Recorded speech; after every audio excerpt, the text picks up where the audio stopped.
I know people in the journalist space, and it is good I speak about it here, tried to create an impression that Uganda had said something to the effect that they need to access the sea by all means. Let me assure the naysayers that Uganda and Kenya are brothers and sisters,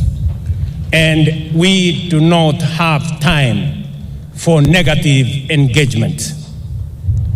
Uganda is assured of the access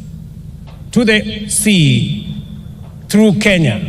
and that is why we are not only extending the pipeline, we are also extending the road,